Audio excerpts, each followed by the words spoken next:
Celebrities are speaking out after Jimmy Kimmel's late-night talk show, Jimmy Kimmel Live, was taken off air indefinitely following comments he made about the reaction to Charlie Kirk's death, who was fatally shot on September 10th at Utah Valley University.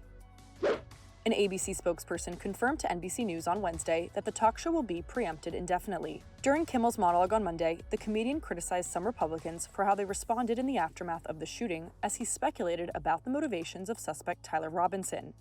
We hit some new lows over the weekend with the MAGA gang desperately trying to characterize this kid who murdered Charlie Kirk as anything other than one of them and doing everything they can to score political points from it. Ben Stiller took to X, reposting an announcement of Kimmel's suspension and writing, "This isn't right," while Sophia Bush also reposted on X saying, "The First Amendment doesn't exist in America anymore, period. Fascism is here and it's chilling." Comedian Wanda Sykes was supposed to appear on the late-night talk show Wednesday before it was pulled. She took to Instagram to slam Donald Trump and showed support to Kimmel. Hey everybody, so I'm in a full face of makeup because I was supposed to go over and have a chat with my friend Jimmy Kimmel on his show. But as you have heard by now, the Jimmy Kimmel show has been pulled indefinitely, abruptly, because of complaints from the Trump administration. So let's see. He didn't end the Ukraine war or solve Gaza within his first week, but he did end freedom of speech within his first year.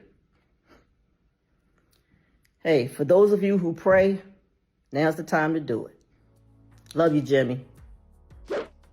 Jean Smart posted a picture with Kimmel, saying that she's horrified by the news. She added in part, "What Jimmy said was free speech, not hate speech. People seem to only want to protect the speech when it suits their agenda."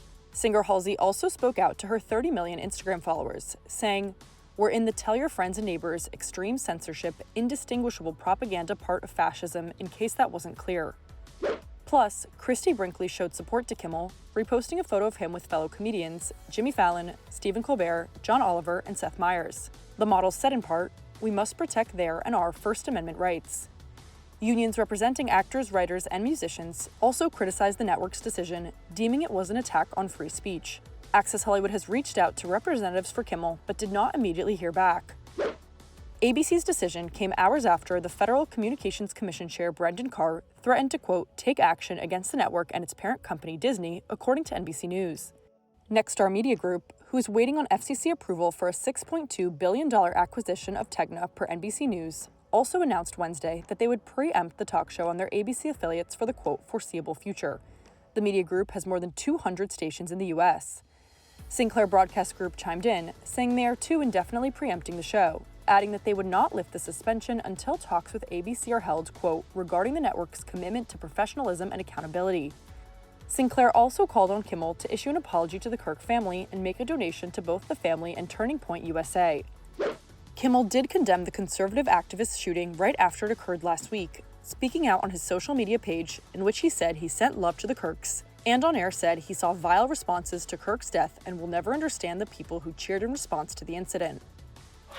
The second largest city in our bitterly divided nation, where, like the rest of the country, we're still trying to wrap our heads around the senseless murder of the popular podcaster and conservative activist Charlie Kirk yesterday, whose death has amplified our anger, our differences. And I've seen a lot of extraordinarily vile responses to this from both sides of the political spectrum. Some people are cheering this, which is something I won't ever understand.